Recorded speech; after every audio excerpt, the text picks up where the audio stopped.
Hello there friends, welcome back to another episode of Generation Tech. My name is Alan. When Starship manufacturers design and concept new models, they typically have a consumer in mind.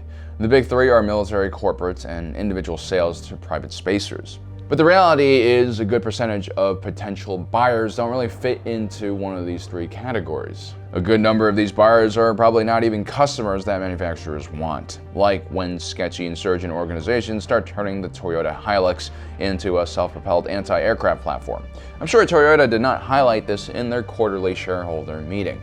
Even though it does seem like these organizations are successfully pushing the Toyota trucks way past their original operational limits with great success, especially when they're loading these trucks up to towing capacity with explosives.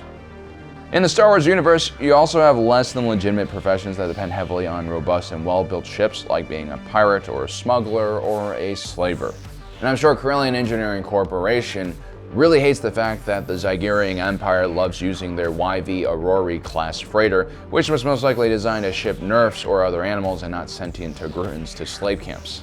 The more consumers see these type of ships being used for negative purposes, the more negative association they will have to these brands and models.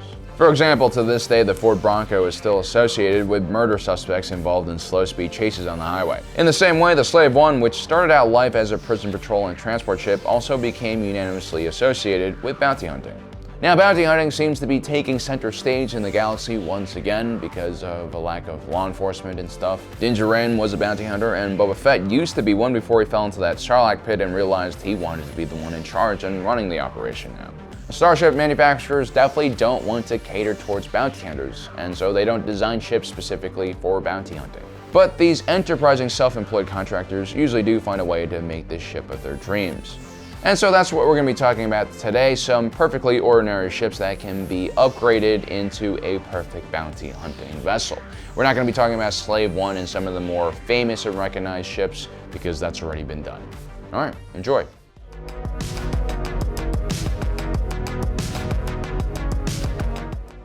Look, some people dream about being a bounty hunter because Boba Fett kind of glorifies the profession, but the reality is this is an extremely dangerous job that I don't really recommend for anyone.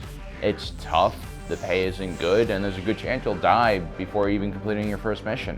So if you do take a shot at this industry, don't be like Toro Calican and assume you're just gonna be the best and have the largest bounties. Be realistic. And so when choosing your first ship, also be realistic, and by realistic I mean find an affordable ship. Or a really cheap ship. If you're bounty hunting during the post-Republic era, the BTL Ywing is an excellent choice for bounty hunting missions. For one, the galaxy was littered with scrapyards full of these ships, which is why the Rebellion and even the Resistance still was using this design half a century after the first one entered service. Buying a used Y-Wing won't really set you back much, and they're relatively reliable and have good armor and shields, which can increase your survivability. While they might not be breaking any speed records anytime soon, they are nimble enough to be considered an auxiliary fighter on top of their usual assignment as an assault or fighter bomber. The only major drawback is that this ship is small and there's not really any room for crew quarters. You just have a kind of decent sized cockpit to stay in. Now, one interesting modification you could make is to convert the rear gunner turret of the Y-Wing into a prison cell of some kind.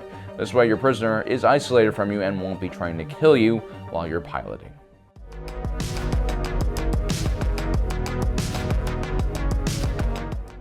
Now, we're not going to talk much about the ST-70 assault ship used by Din Djarin as a bounty hunting ship because it's been done already. Instead, we'll be taking a look at the Incom UT-60D Ewing. Not only is this an extremely beautiful and sleek-looking ship, which will inspire confidence in your clients, it also has a very similar deck design to the ST-70 assault ship. You have a roomy cockpit area at the front and top of the ship, and then below that is a storage space that can be converted into living quarters or a small detention center for multiple bounties. Or perhaps both, if you don't mind sleeping next to some of your bounties frozen in carbonite. The U-Wing is roughly the same size as the BTLB Y-Wing and can reach similar combat speeds, and combined with a Class 1 hyperdrive offered a good balance between size and speed. The only issue is that the UT-60D was one of the last ships being produced by Incom before it was nationalized by the Empire. And so it could be quite hard to find replacement parts for this specific model.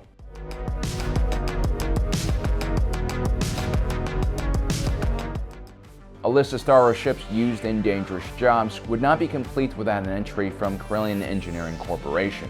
And so for bounty hunting, we're going to choose the little-known Hawk 290 light freighter. Unlike other CEC products, this light bird does not look like a flying box. It actually looks like a fighter, a very bulky and heavily armed fighter. But the Hawk 290 comes stock completely unarmed and is built for the civilian market. But like all CEC freighters, it was designed to be modified by the user, and so the ship was commonly used by couriers and shipping companies for high-value cargo. The ship's powerful engines also means that it can be easily converted into a heavy starfighter. Smugglers would commonly add heavy laser cannons and proton torpedo launchers to the ship.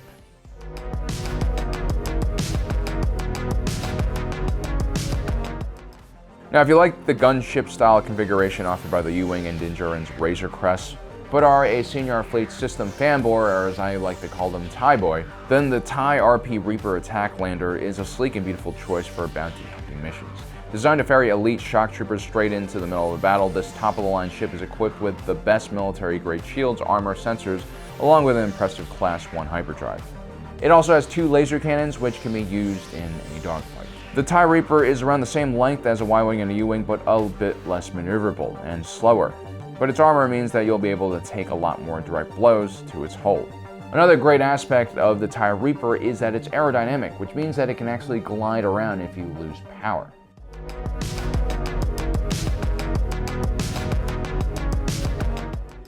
Sometimes a few jail cells on your dropship is not enough.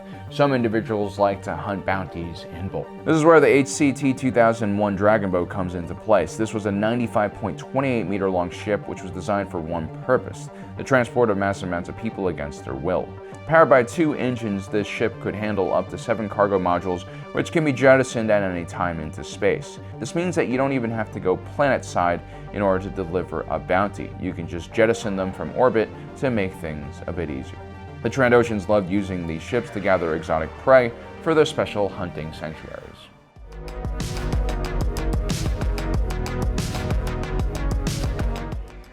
Now, half the battle of being a bounty hunter is convincing your bounty to not run away and fight you. This saves you the trouble of having to be involved in a life-or-death gun battle situation, and at the same time makes sure that you can grab a bounty alive and get a bonus for it. The Republic Police Gunship, which is built off the excellent LAAT platform, was especially designed for the Coruscant Military Police Garrison.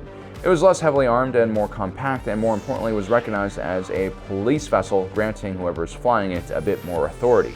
The ship had a small troop bay which could be used to detain bounties, or it could even be converted into a small crew quarter. The ship was also equipped with a hyperdrive, proton torpedoes, and laser cannons, which means it was more than capable of taking on long-range missions all by itself.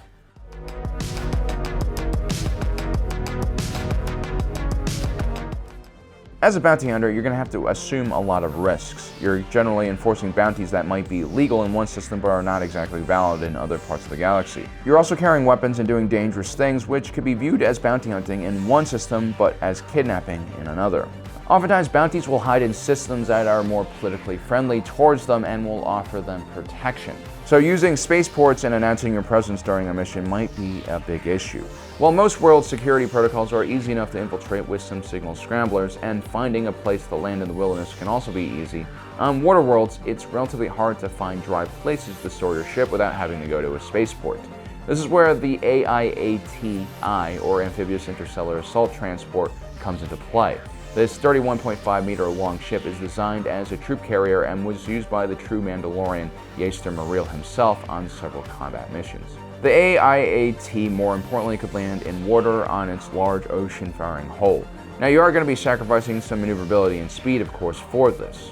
The AIAT's massive engines are robust, but still, this is a relatively small ship that will depend much more on point defense weapons and isn't really capable of dogfighting. Still, if it's good enough for Yaster Mareel and his Mando bros, it's probably going to be good enough for you. So there you have it, guys. 7 interesting ships that can be converted into a bounty hunting ship, which honestly is just a heavily armed gunship with room for prisoners, I believe. Well, let me know in the comment section below if I've missed any of your favorite ships that you believe can be turned into a bounty hunting ship. Also, don't forget to subscribe and hit that notification button down below so you don't miss out on the rest of our awesome content. As usual, thanks for joining us today. If you're watching this, you are Generation Tech.